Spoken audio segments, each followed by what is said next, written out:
My name is Rick, and while in high school and college, most people who met me got the impression that I was a computer geek.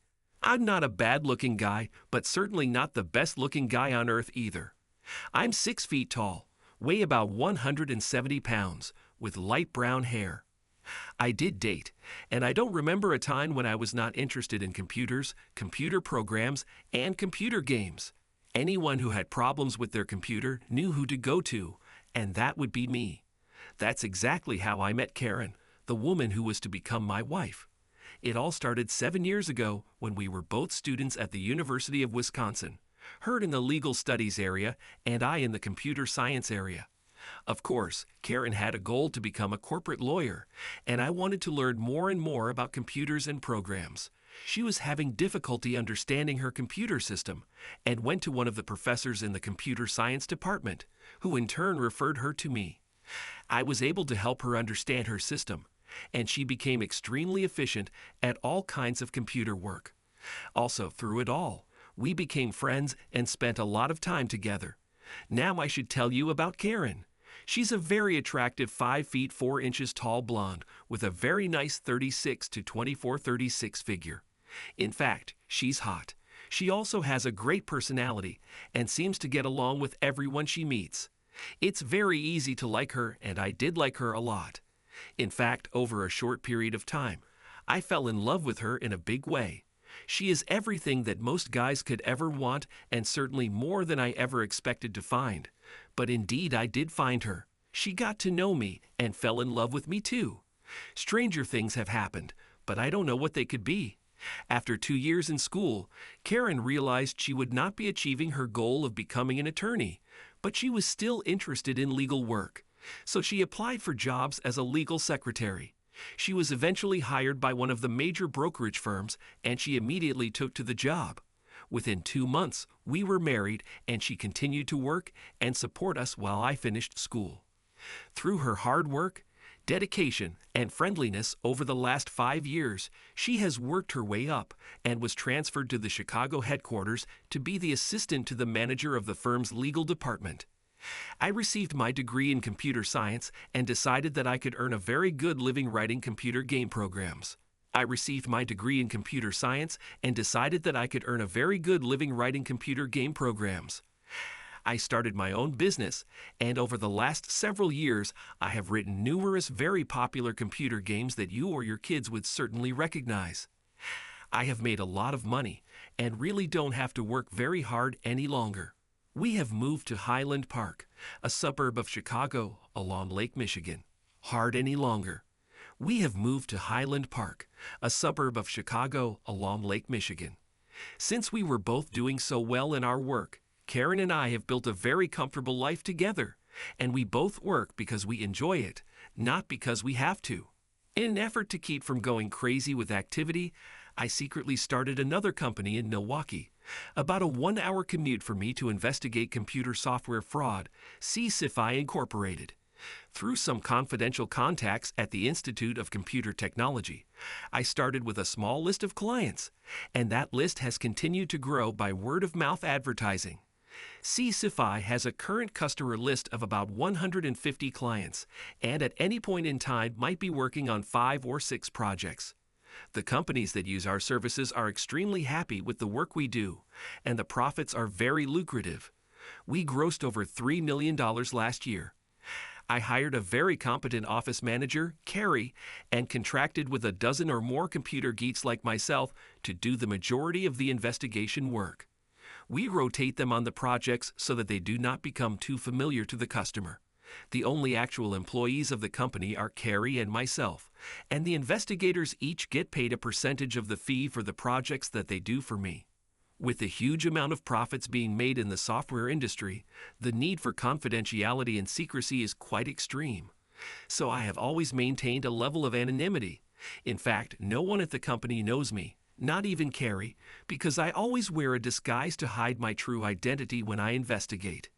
And because I wanted to keep my involvement a secret, I wore such a disguise when I hired Carrie. Over the years, I have become very good at developing new disguises to fool everyone. When I investigate a case, I get paid just like the rest of the investigation staff. except my pay goes to a separate account I have set up under an alias. As I said, the majority of the investigations are done by my contracted staff, but about once a quarter, I will take one of the jobs myself for the fun of it. Karen does not know about CSI, so I use the pretext of going to Milwaukee to meet with my game distributor to get away for a few days to do the investigation. Actually, all of my computer game business is done through the internet. For CSI Incorporated, though, I drive to the company's apartment in Milwaukee, park my Beamer in the garage, and put on my disguises. Then I drive a company car, currently a Buick, to the office to pick up the investigation materials and go wherever I need to go to do the job. Sometimes it is local, but sometimes it is in New York or Chicago or wherever. I finish the job and go back to Milwaukee, reverse the process, and go home. You are probably thinking that while I am doing all of this traveling, I am cheating, taking every opportunity to date some women and cheat on my wife. But nothing could be further home. You are probably thinking that while I am doing all of this traveling, I am cheating, taking every opportunity to date some women and cheat on my wife. But nothing could be further from the truth. I love my wife beyond my own capacity to understand and would never do anything to hurt her or my marriage. Unfortunately, the same cannot be said for Karen, and that is why I am writing this story. I had personally taken an investigation for Marcos Software to determine if one of their programmers was selling source code to a competitor. Jeff Marcos designed a program to track securities transactions, and I thought it would give me some insight into the work that Karen does, so I jumped on that investigation myself. The company is located in Oak Brook, another suburb of Chicago. Although it might be fun to hit some of the restaurants and clubs in my own stomping grounds while under disguise, who knew? Maybe I would encounter some friends I could toy with. Little did I know what I would really encounter and what I would be investigating. I had all of the information needed from Carrie, my office manager, and I set myself up in the Drake Hotel in Oak Brook, only a short drive from Marcos Software. I arrived at Marcos and after a short wait was greeted by Jeff Marcos. He was tall, dark, and handsome, a replica of the traditional pattern for a man that women would find attractive. Jeff was also very outgoing and friendly and had a presence about him that put me at ease as well, and I really found myself liking the man. He invited me into his office and talked to me about what he suspected and how he thought I might approach the investigation. He set me up with everything I needed right there in his office and was telling all of his people that I was a special projects manager with one of their customers there to work out the bugs on the program application with my company. I thought it would work out quite well, so we went with that approach. On the second day I was there, I discovered that Jeff's suspicions were correct. One of his people, a programmer named Tom, was selling source code and exactly how he was doing it. While I was writing up my report, Jeff's cell phone started to ring. It was sitting on his desk beside me, and Jeff was not in the room. So I glanced over at it to my utter surprise. The caller ID showed Karen my wife's cell phone number. My first reaction was to grab the phone and surprise her, figuring that somehow her firm was using Jeff's software, and wouldn't she be shocked to find out that I was working here? But of course, then all my efforts to keep CSEFI Incorporated a secret and my identity a secret would be lost. So I just sat there, chuckling to myself about the irony of the whole thing. A short time later, Jeff returned to his office and answered my wife's call. My chuckling soon turned to a broken-hearted, sick feeling when I heard him say, "Karen, I am so glad you called me. I had a wonderful time last night. Can you meet me at Morton's for dinner at 6:30 p.m.? Okay, I will see you there, and after we will go to your place for dessert. Bye, sexy." Well, you could have knocked me out of my chair with a feather. I was so stunned that I am sure I looked like a zombie, and I felt like my breakfast was going to end up on the desk in front of me. My heart was pounding so hard, I thought I was going to have a heart attack. I excused myself to go to the men's room and sat in the stall until the beating of my heart settled down and I could actually think again. How could Karen do this? I thought she loved me like I loved her, but she was meeting Jeff again tonight, and he had said he enjoyed last night. The things he had said to her were not things you would say to someone unless you had had sex with them. How could this be? I just did not understand at all. I had no clue, no inkling at all that Karen had been cheating on me. Our sex life was great. She never complained that I was not meeting her sexual needs. I was dumbfounded. I just couldn't understand, and all the while my heart was just breaking. I was dumbfounded. I just couldn't understand, and all the while my heart was just breaking. How could she do this to me who she loved? Did she love me at all? What was my marriage? Was it real or was it a sham? I have to tell you, I thought right then and there that my world was coming to an end. All I had worked for was for us, Karen and I, and now I just didn't know anymore. When I had settled down enough to not lose it, I decided that I needed to verify my suspicions and not go on a little bit of evidence that I had so far. Once I had all of the facts, or as many facts as I could gather, I would put a plan of action into place. I went back into the office with Jeff and sat down to finish up the project so I could dedicate the next couple of days to find out exactly what was going on. I had a very difficult time sitting there because I wanted to attack him, but knew that would be a mistake. To make matters worse, Jeff had this big grin on his face and apologized to me for the way he had talked in front of me. He said, "I am sorry that I said those things in front of you, but that woman is so hot. I met her a couple of weeks ago at the office of one of my customers, and we hit it off from the start. At the moment, I hated him, but I could understand that Karen would like him because he was very nice to talk to." He continued to say she told me that the next time her husband, she called him Computer Boy, he laughed, left town on business, she would call me and we would get together. Well, yesterday she called, and who could turn away a beautiful woman like hers? I was dying inside, but I would get together. Well, yesterday she called, and who could turn away a beautiful woman like hers? I was dying inside, but I held it together. She told me that she married Computer Boy because she knew he would end up rich, and that would give her a great life, and she could still dupe gorgeous men like me. Again he laughed. I've asked her if she didn't love him, and she said she did, but she also loved having great sex on the side. I couldn't believe how much information I gathered from him that morning without him knowing who I was and certainly not knowing what I was going to do. There was really no doubt in my mind that it was my Karen he was talking about because of the Computer Boy comment, and it seemed quite evident that she had cheated on me with him and apparently with others over the course of our marriage. I realized that I knew a lot, but I would need more proof, and then I would put a plan into action. I told Jeff that I needed to leave for the rest of the day and would be back the following morning. When I got to my car, I called Karen on my cell phone. She was so sweet and loving, telling me how much she missed me. It made me want to throw up again, knowing what a sham it was. I asked her what her plans were for the day, and she said she was working all day and would possibly go out to dinner with some friends. I told her that it would probably be another day or two before I got home, and then I would call her later tonight. She said not to call because she didn't know what time she would be home from going out with her friends. She really just didn't want to be interrupted while she was having sex with Jeff. I was sick. I knew I had to catch her cheating, and I knew just how to do it. On my way home, I stopped off at the electronics store and bought 5 of the new mini wireless surveillance cameras and a modem so I could monitor the kitchen, the living room, the family room, the master bedroom, and our guest bedroom. I didn't know where she would take him to dupe him, but I wanted it covered anywhere they went.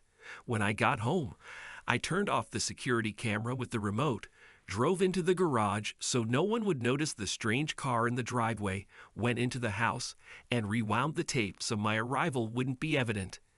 I installed all of the surveillance cameras and fed the output to the modem and recorder that I set up in my basement workshop. That way, I could dial in to access the output online and would be able to monitor the whole house without anyone knowing. Satisfied with my work, I left the house, got into my car, and backed out of the driveway. I went around the block, and as I was driving by, I reactivated the security cameras with the remote.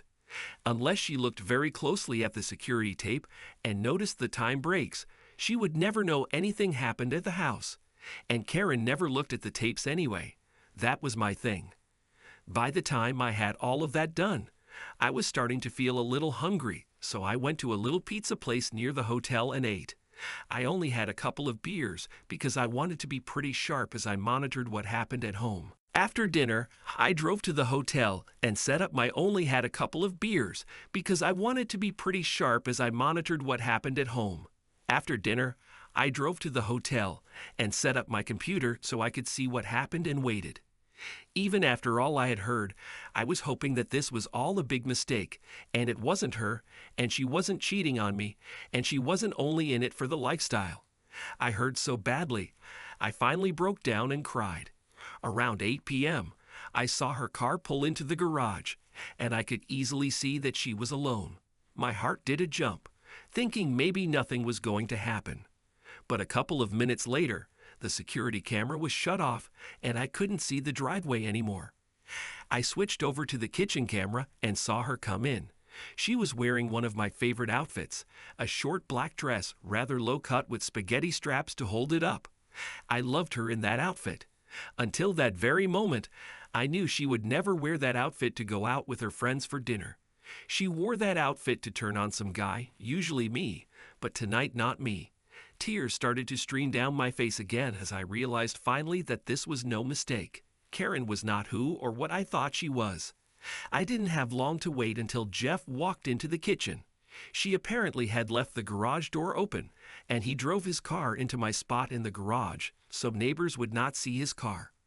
As soon as he walked into the kitchen, Karen melted into his arms, and he gave her a kiss, all the time rubbing her back. I could see herself into him. She broke the kiss and suggested, "Why don't we adjourn to the bedroom?" She grabbed a bottle of wine and 2 wine glasses as they left the kitchen. I switched to the living room camera and just saw them pass through on the way up to the bedrooms. I don't know why, but I was thinking, I hope at least she will dupe him in the guest room and not in our bed. How utterly ridiculous is that thought? But I did have it. That isn't what happened, though. When I switched to the guest room camera, there was nothing there, so I switched to our bedroom, and they were sitting on the bed, kissing. Karen opened the bottle of wine and poured each of them a glass. "To a handsome man and great sex," she said. He raised his glass. They touched their glasses and drank about half of the glass and set them down. Jeff stood up, and Karen opened his pants. I could see the smile on her face. I just couldn't believe this was happening before my very eyes. And no, I didn't want this to happen. If this had any hint of being the first time, I wouldn't have been here monitoring it. I would have been home stopping it. But there was every indication it wasn't the first time. So what good would it have done to stop at this one time? She would only have done it again, a different time. I needed my proof, and then I would figure out what I was going to do. Well, everything I didn't want to happen did happen. Oh, Jeff, that was the best I have ever had, too. Last night was great, but this was unbelievable. I love the way you play me. I just love it. I may never let Computer Boy dupe me again. Then she laughed. Can we do this again tomorrow night? Mr. Inadequate One won't be home for a couple of days yet. At that moment, my heart broke. Up until she said that, I figured she loved me but just wanted more sex than I was giving her. Up until she said that, I thought I would confront her, and she would stop because she loved me. But with that comment, I knew she really didn't love me and didn't give a second thought to scorning me in front of her lover. At that moment, I knew our marriage would be over because I could not live with someone who didn't love me and respect me no matter how much I loved her. She clearly did not love or respect me. My love died. I didn't will love me and respect me no matter how much I loved her. She clearly did not love or respect me. My love died. I didn't will it to happen. I never would have dreamed it could happen, but it died. I turned everything off. I had all of the proof I needed, and frankly, I didn't want to see any more. I don't know what else they did. I don't know if he spent the night or left right away. I didn't need to know any more. And how can you break a heart any worse than mine was broken at that time? My love had died, but I still had to mourn its loss. I just turned everything off, went to bed and cried until it was time to get up in the morning. I got up and took one look at myself in the mirror and knew I was going to have a bad day. My eyes were swollen. I was a mess. But I knew what I had to do today. I had been thinking about how to end our marriage, and frankly, how to destroy her like she made me hurt. Yes, I know it is immature to seek revenge, but I honestly felt I needed to destroy her for my healing to begin. I didn't hold any major animosity for Jeff either, but it wouldn't be right for him to sleep with another man's wife, break up their marriage, and get off unscathed. I would have my revenge, and then maybe I could put it all behind me. I went to Jeff's office and put my plan into action. It was going to be simple for me, computer boy, to make it all happen. I would not leave a clue that it was me that did it either. I really didn't even feel like hurting him physically anymore. I just wanted to get my revenge, and the price would be high for both of them. Physically anymore, I just wanted to get my revenge, and the price would be high for both of them. When Jeff went to the boardroom for a staff meeting, I found his keys. I went and had copies made so I could get into his house where he had archived copies of his source code. I was already allowed access to his computer system, but I hacked into his security files and got all of his and his programmer's passwords. I wrote a little virus program that would delete his source code. It would seek out all copies of his program on every drive on his network, and that included computers he had hooked up at home and all of his customers. I knew when I activated that program, all passwords would be changed so no one could get into the system, and that all copies of his precious program would be destroyed forever, and so would he. Then, I hacked into my wife's computer at work, and using her password to access the tracking program, I transferred $200,000 out of my business account into Jeff's account. Then transferred it again to an account that I set up in his name in the Grand Cayman Islands. Then, I went back in and sloppily erased the trail to the money. It would be difficult, but a good analyst would eventually be able to track the money. I was sure of it. I don't know if Jeff and Karen got back together again on Wednesday night, but I assume they did. It really didn't matter to me anymore. Thursday morning, I triggered my virus program to run. Friday morning at 9 a.m., I handed my report to Jeff on the software code theft and told him that CSFI would bill him for my services. I knew that was one bill that would never be paid, but I didn't care. I left his office with him telling me, "It has been a pleasure to know you," and I thought, if you only knew, you wouldn't say that. But I smiled and shook his hand and said, "Good luck." He was going to need it. I went to his home, let myself in with the keys I had copied and found all archived copies of his program. I took them with me and headed to Milwaukee. Once I got to my apartment there, I lit a fire in the fireplace and destroyed them all. I wanted my revenge on him, but I have my honor also and didn't plan on making any profit personally with his programming. I stayed there on Thursday night and waited for it to hit the fan. Well, how did it all play out? Friday morning, I went to the office to let Carrie know I had finished the project and that Marco's software could be built. She told me she would take care of it and my fee would be forwarded to my account. I drove home and walked into the house to find a crying Karen. She told me that she had been sent home pending an investigation into securities fraud involving money transferred out of our business account. I acted shocked and asked her to fill me in on the details. She told me all she knows about money being transferred to a Jeff Marcos, and that was it. I asked her if she knew Jeff Marcos, and she said she had met him at the office a couple of weeks ago, but that she really didn't know him and had no idea what had happened at Marcos Software. There was lots of shock. The fan at 9 a.m. when everyone was working their little off. All of a sudden, everything went dead. None of the programmers could get into the system. Jeff couldn't get into the system, and the phones were ringing off the hook because none of their customers could use the tracking program. I didn't get to see any of this, but I knew it was happening, just as I described.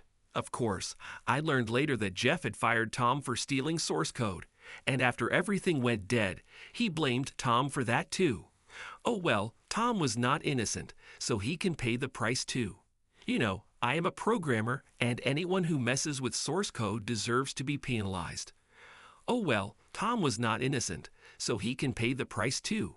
You know, I am a programmer and anyone who messes with source code deserves to be penalized. They traced the $200,000 to Jeff's account, and he denied knowing anything about it and accused Karen of doing it. She denied knowing anything about it and accused Jeff of doing it. During the investigation, I kept my cool until Jeff let it slip that they had had a sexual relationship.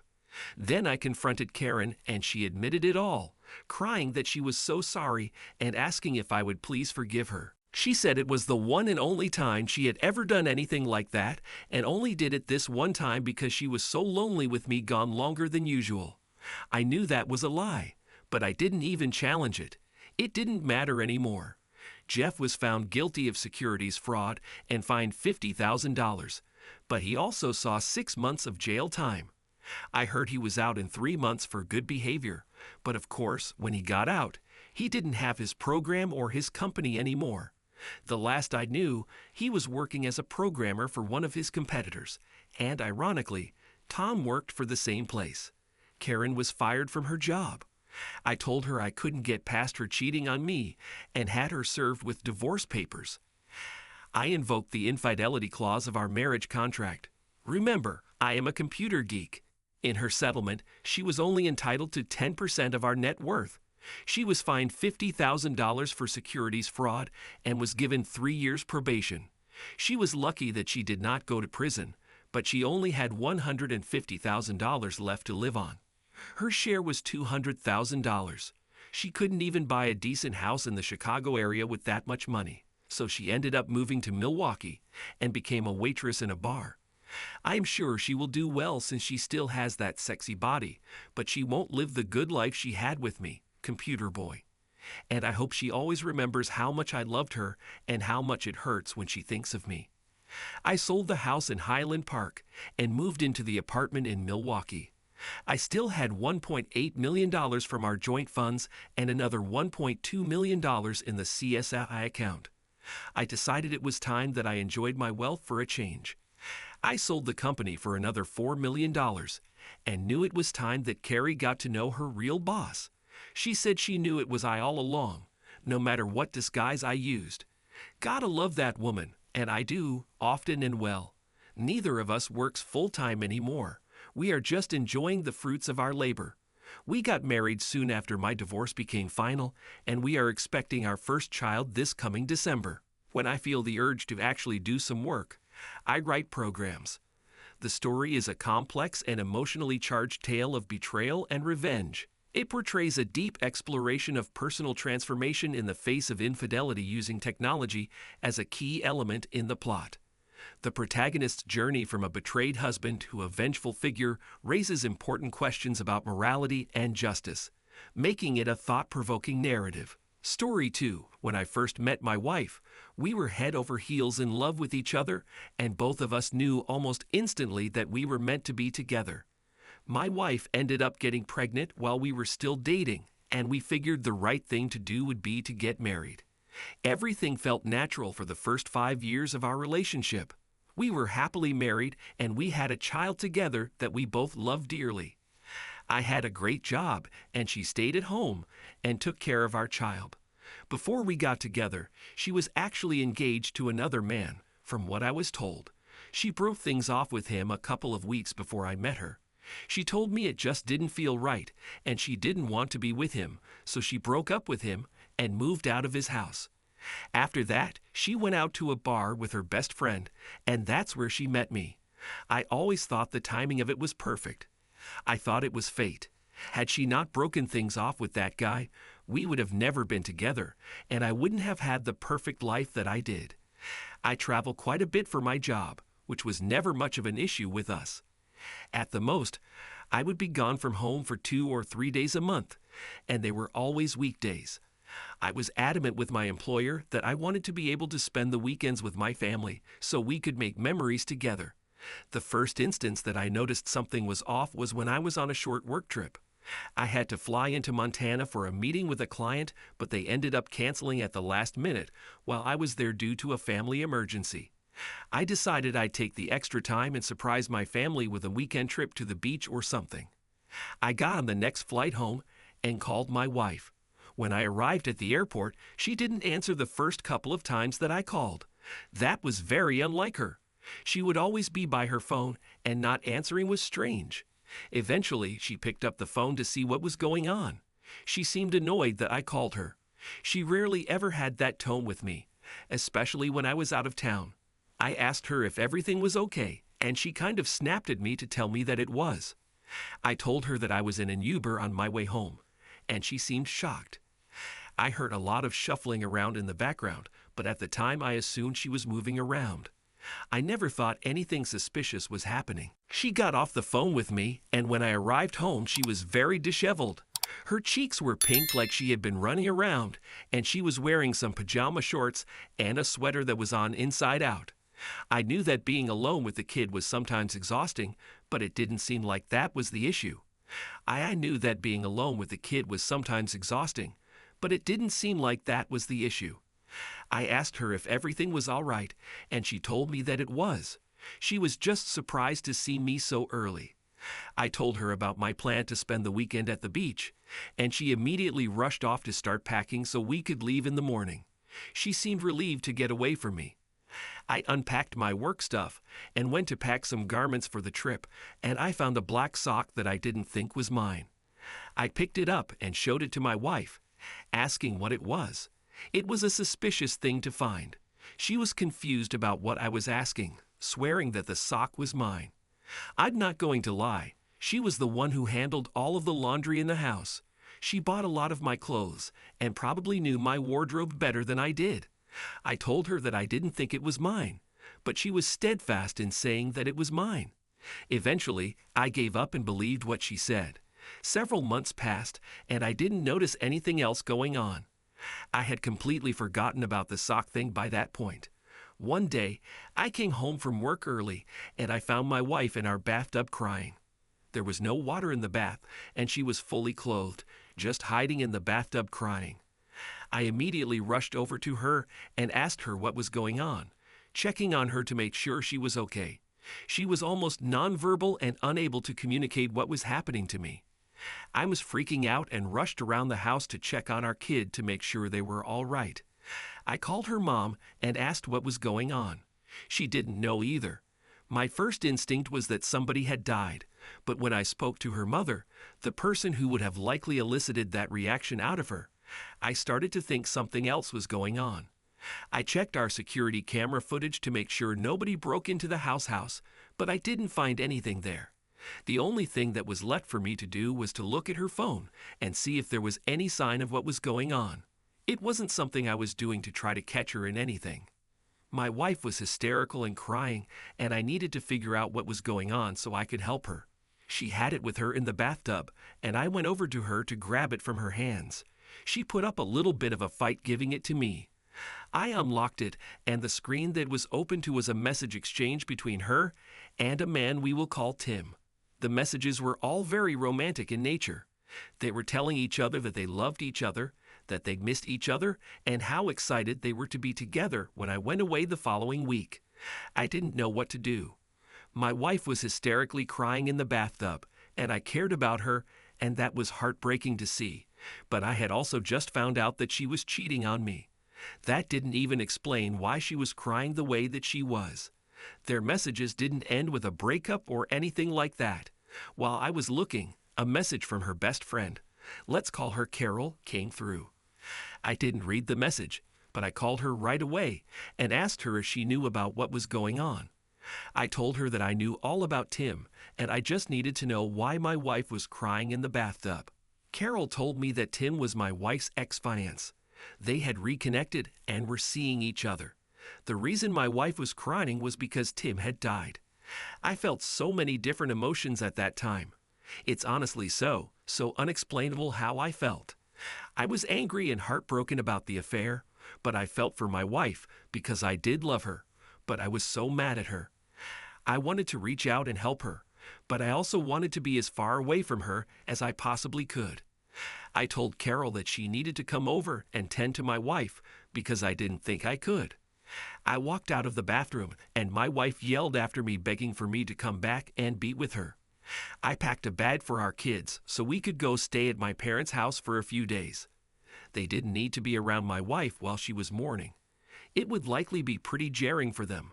When Carol came over, I left. She tried to explain to me what was happening before I could leave, but I didn't want to listen to her either. Carol was my wife's best friend, but we were on good terms. I would joke around with Carol, and I invited her out for dinner and drinks with us all the time.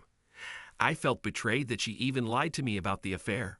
I explained everything to my parents when we were at their house, and they gave me some really good advice about the time. I felt betrayed that she even lied to me about the affair. I explained everything to my parents when we were at their house, and they gave me some really good advice about the matter.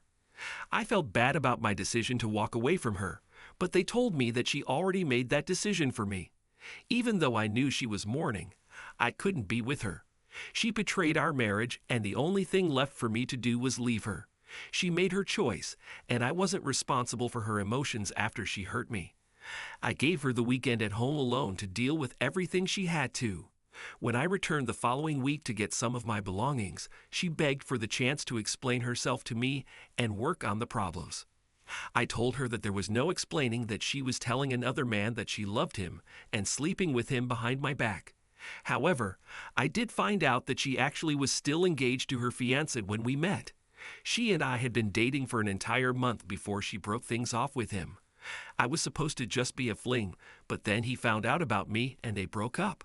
I don't know if she thought that was going to make the situation any better, but it certainly didn't. I knew then that she had been a liar throughout the entirety of our marriage. I told her that I was leaving her and that there was no sway in my mind on the matter. I knew that she was still very emotional from Tim's death, but that wasn't any of my concern.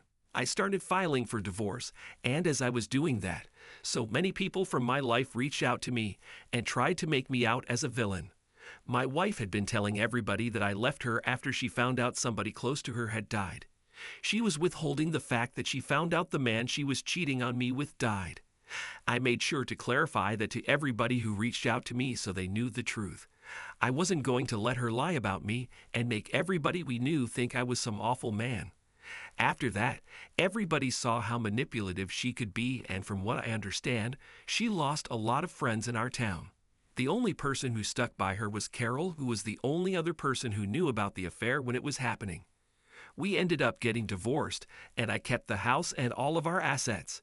She moved in with her parents and comes by on the weekends to see our child. All of our assets. She moved in with her parents and comes by on the weekends to see our child.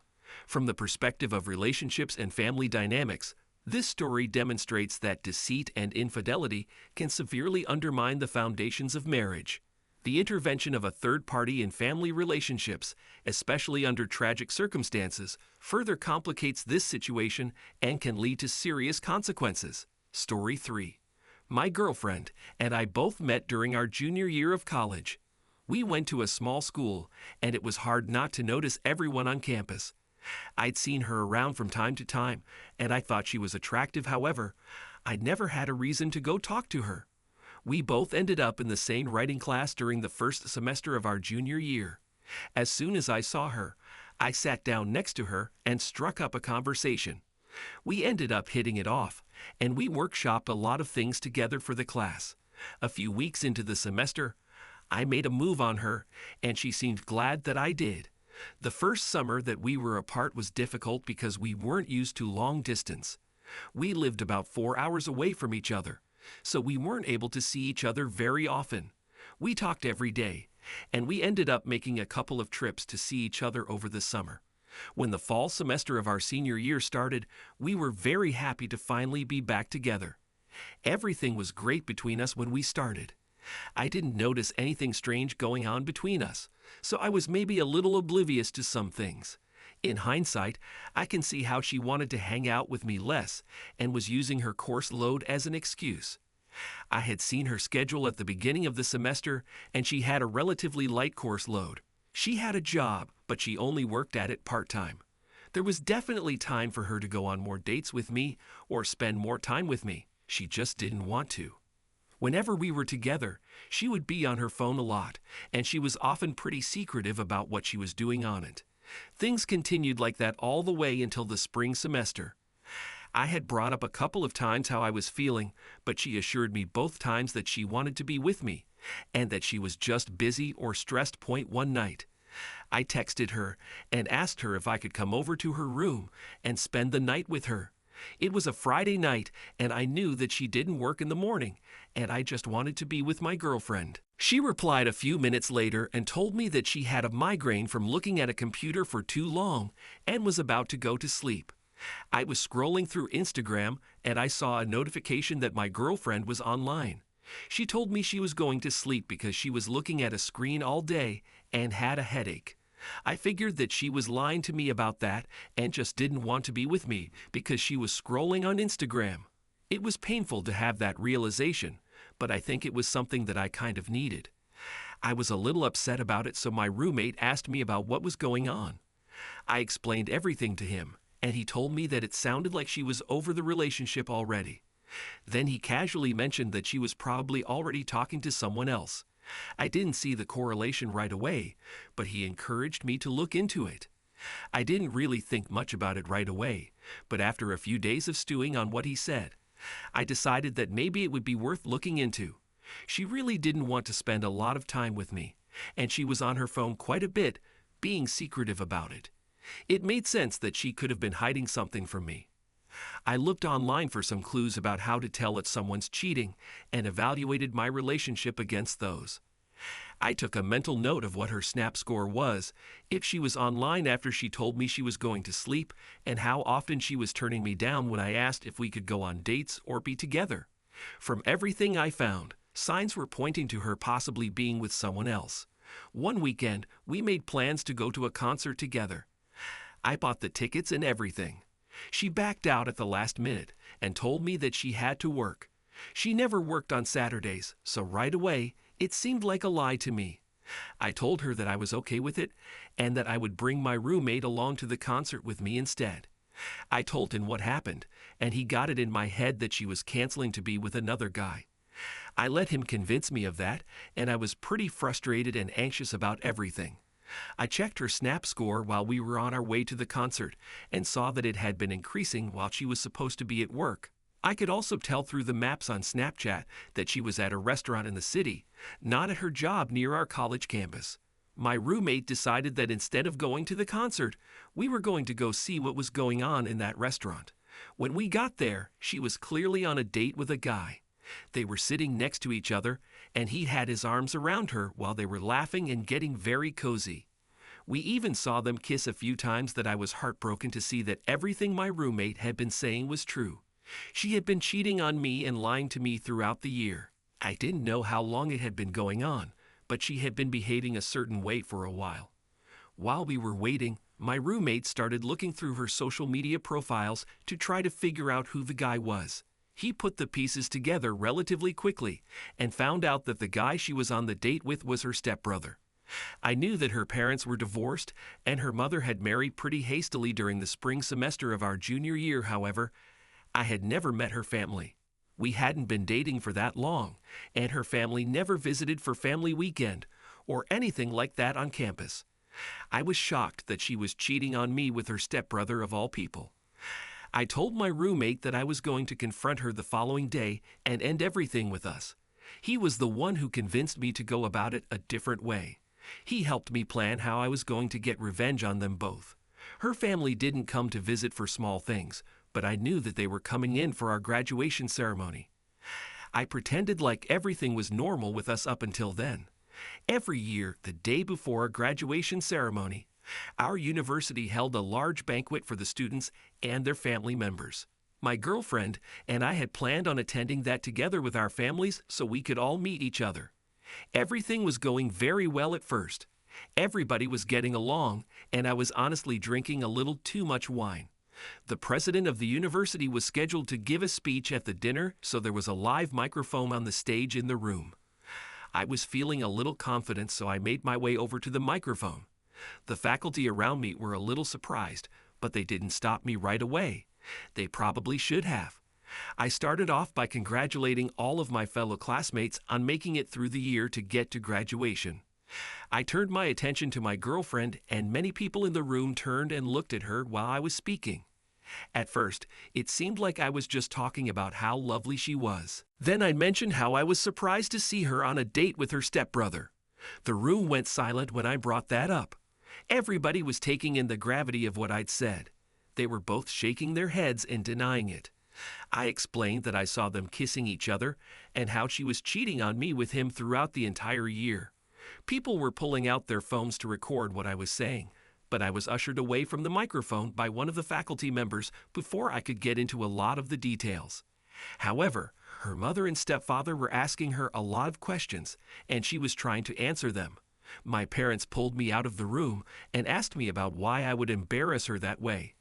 I was just laughing, and I ended up leaving. My girlfriend texted me later that night and told me about how much I humiliated her in front of the entire class.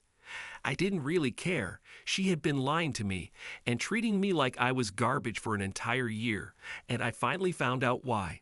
I thought she deserved to be a little bit embarrassed about everything. Our graduation ceremony was the following day, and people were still talking about the dinner. I could see that my girlfriend was embarrassed and could feel people talking about her behind her back throughout the entire ceremony. I really think I ruined that for her. That was a few years ago, but I am now over what happened. I realize that not everybody is going to be the way that she was. However, I am now very aware of signs of cheating, and I keep an eye out for that in my relationships. Thanks to everyone who took the time to listen to today's stories. If you enjoyed it, please consider liking and subscribing if you haven't already. Feel free to share your thoughts on the events in the comments below. Take care.